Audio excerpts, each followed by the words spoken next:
This is Channel 25 WVTT Olean. Now, from the Twin Tiers' biggest broadcast news operation, this is the 6 o'clock report with Jeff Andrulonis and Alexa Olson. Listen on News Radio 96.7 WVTT or watch on News Channel 25 WVTT television. WVTT proudly presents the 6 o'clock report. Good evening, I'm Alexa Olson. Jeff Andrulonis is off tonight. Topping the 6 o'clock report, a representative from Olean General Hospital attended the zoning board meeting of appeals last night after the city of Olean got a bunch of complaints about a sign obstructing the view of traffic turning out of the new outpatient surgery center.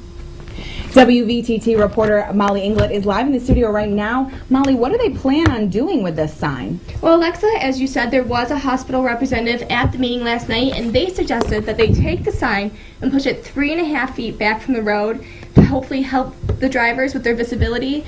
And they were adamant that they would do that within the next week. Were there any other proposals? Yes, the council proposed that they take a smaller sign that is on the hospital campus now and switch it out with a large sign to hopefully help drivers as well, but they do want to see what the sign will look like pushed back, so they did table the vote until after they can get a feel for that sign 3.5 feet back from the road. Thank you, Molly.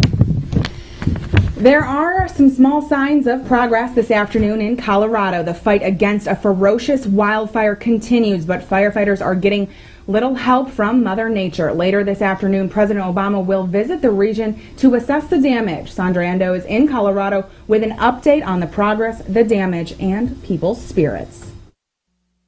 The recovery in Colorado is beginning, even though the fires are still burning. Some residents are returning home, many people haunted by what forced them to flee. The whole mountainside looking up from my house was on fire, and a lot of homes, families that in my neighborhood and people that are my neighbors, their houses were engulfed in flames. The ferocious Waldo Canyon fire has already claimed nearly 350 homes. Entire neighborhoods are wiped out. The U.S. Forest Service fears it could be mid-July before the flames are under control. This is a firestorm of epic proportions. Relief arrived to the statewide effort Thursday in the form of calmer winds and slightly cooler temperatures. The firefighters made really good progress last night. No perimeter growth at all to report. No additional structures lost or damaged. So we're feeling really good about that. But for some 180,000 plus acres of charred land burned in fires around the state, that relief is too little, too late. Mandatory evacuation orders are slowly being lifted, but some people will have to wait at least a few more days to find out what awaits them when they return. The not knowing is probably the biggest frustration right now, because it could all be there, or it could all be in ashes. Authorities say the wildfires are about 15% contained at this point, and search crews are going through the areas where the flames are already extinguished. Last night, they found a charred body in an area hard hit, and they are still trying to account for those missing. Reporting from Colorado Springs, I'm Sandra Endo. The Olean City School District held its last school board meeting earlier today. WVTT reporter Ashley Masala is live now in our studio with a look at what last-minute decisions were made.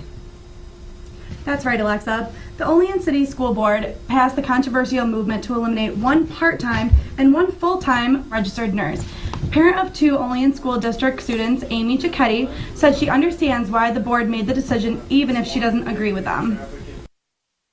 I think that RNs, by licensure, are able to provide services immediately. When those actions are taken without the documentation of the supervising RN, it does open them up to the possibility of professional misconduct charge. I can understand why they voted that way, but certainly I would prefer to see RNs in all the schools.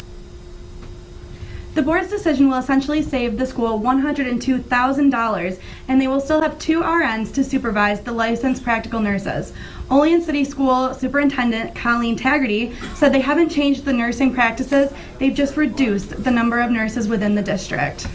The Olean area transit system will make it easier for teens 13 to 18 years old to get from here to there this summer. They are making available a special pass so they can ride the Oats buses for free with runs around the city and from Salamanca and Portville. They just have to show a student ID at the Chamber of Commerce or several other locations. With the 4th of July just around the corner, the East State Street project is going to be put on hold in order to keep holiday traffic traveling on East State Street at an uncongested minimum. The detour will be in place by July 5th and construction will start shortly after that. WVTT's Molly Inglut was on East State Street earlier today and tells us more about this project delay. I'm here on East State Street where the construction has been delayed but is expected to start soon. The roadwork detour will go into effect July 5th so as not to disrupt the July 4th travelers. For people doing things for the holiday like coming to see the fireworks here at Bradner Stadium. If everything goes well, the city board expects the roadwork to be finished by November, but if there are unforeseen factors such as inclement weather, it could take as long as to next July to finish. In downtown Olean here at Bradner Stadium, I'm Molly Inglut for WVTT News Channel 25. There are a couple other construction projects taking place right now. The construction at the site of the old ASCII General Store is moving right along. This week they were in the process of taking down those concrete barriers. There's also some drilling going on at the corner of East State Street and Front Street by ExxonMobil. We have made calls to Exxon inquiring about that drilling, but have yet to hear anything. Stay tuned for more of this 6 o'clock report coming up next.